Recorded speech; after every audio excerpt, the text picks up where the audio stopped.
Hi friends, green আর্থে আপনাদের স্বাগত। বন্ধুরা, আশা করি সবাই ভালো আছেন আর নিজেদের ছাদে অনেক ফুল ফল সবজির গাছ করছেন। তো বন্ধুরা, ভিডিওটা সম্পূর্ণ দেখবেন। গার্ডেনিং সংক্রান্ত এরকম ভিডিও পেতে আমার চ্যানেলটিকে সাবস্ক্রাইব করে রাখবেন, পাশে থাকা বেল বটন অন করে দেবেন। তো আজকের আমি দেখাচ্ছি যে কিছু ধনেপাতার বীজ আমি লাগাবো। তো এই কলা গাছটা ছোট্ট আছে আর এই গ্রো ব্যাগটা অনেকটাই বড়। তো এখানে কিছু ধনেপাতার আমি বীজ লাগিয়ে ফেলছি। বীজগুলো লাগানোর পরে অবশ্যই আপনারা একটু নাড়িয়ে চাড়িয়ে মাটির মধ্যে দিতে পারেন, বা ওর উপরে এক লেয়ার নরম ঝুরঝুরে মাটি মানে দিয়ে দিতে পারেন। তারপরে হাত দিয়ে আলতো করে ঝিরিঝিরিভাবেই জল ফেলবেন। একসাথে অনেক দিলে কি হবে, গাছের দানাগুলো এদিক ওদিক চলে যাবে, আর যে দানাগুলো দেখতে পাবেন সেগুলো ফিঙ্গার দিয়ে নিচে রাখাতে পারেন। আর একটা গাছ এখন লাগানো খুবই দরকার, যেটা হচ্ছে ঢ্যাঁড়সের দানা। ঢ্যাঁড়স কিন্তু গরমের সময় অনেক দামে বিক্রি হয় বাজারে। আপনারা আর আমরা যদি এখনই এই ঢ্যাঁড়সের দানাগুলো লাগিয়ে রাখতে পারি, কিন্তু অসময়ে খুব ভালো আমরা এখান থেকে সবজি পাবো, যেটা আমাদের অনেকটা হেলদি সবজি তো হবেই, যেহেতু আমরা জৈবভাবে করব। বাজারের কেমিক্যাল সবজির থেকে অনেক বেটার হবে। 3 দিন পর পর অল্প অল্প করে জল দিলেই দেখবেন কিছুদিনের মধ্যেই দানাগুলো বেরিয়ে গেছে। আর সবসময় মাটিটা একটু ভিজা ভিজা রাখবেন। আমার 2 সাইডে আছে বিনস। তো বিনসগুলো যেহেতু অন্য টব থেকে লাগিয়েছি, এখনো গ্রো ভালো করেনি। আর এখানে পালং শাক লাগিয়েছিলাম, 5 দিন 6 দিনে হয়ে গেছে। দেখুন, খুব ভালো জার্মিনেশন হয়েছে। দানাগুলো আমি 2-3 দিন ভিজিয়ে রেখেছিলাম, তারপর ফেলার 1-2 দিন পরেই দেখছি জার্মিনেশন স্টার্ট হয়ে গেছে, আর খুব ভালো জার্মিনেশন হয়েছে।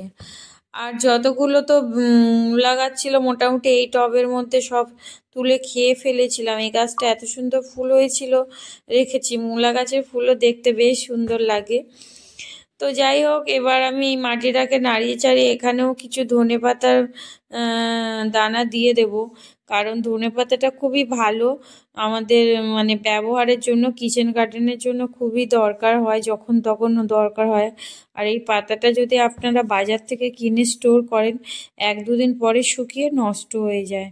কিন্তু যদি আমাদের কাছে এই গাছগুলো থাকে, আমাদের প্রয়োজন মতো যতটুকু লাগে আমরা ব্যবহার করতে পারি, আর একদম সতেজ টাটকা জৈবভাবে। তো এতে কোনো মানে হানিকারক না, হেলথকে কোনো হানিকারক করবে না। তো এই জন্য একটু একটু করে আমরা যদি সবাই কিচেন গার্ডেন করার চেষ্টা করি নিজেদের ছাদে, টবে, গ্রাউন্ডে, তো আমরা বিষ মুক্ত ফল ফুল সবজি পাবো। ফুল বাদ দিলাম, ফল সবজি পাবো, যেগুলো আমরা খাবো, আমাদের হেলথকে ভালো রাখবে, এরকমই কিছু। আর মাটিগুলো দেখছেন একদমই ব্ল্যাক ব্ল্যাক কালার, মানে কতটা জৈবভাবে করলে মাটিটা এত ব্ল্যাক হয়। আর এখানে দেখুন, আগে আমার গাছ হয়ে গেছে, তাও এখানে আমি কোনো খাবার প্রয়োগ করছি না, কারণ এখানে মাটি নেই বললে হয়। আমার সমস্তটাই শুকনো পাতা দিয়েই তৈরি এই সব বেডগুলো, আর এই গ্রো ব্যাগগুলো নিজে করেছি। আর গাজরের অবস্থা দেখুন, ফার্স্ট টাইম করেছি, গাজর কিন্তু বড় হয়নি। আর আমার একটা র্যাবিট আছে, সে গাছগুলো খেয়ে আরো ন্যাড়ামুড়া করে দিয়েছে।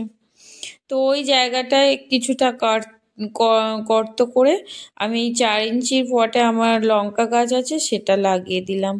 আর দিলাম রেগুলার সবজির খোসা আর কিছুটা বাসি ভাত।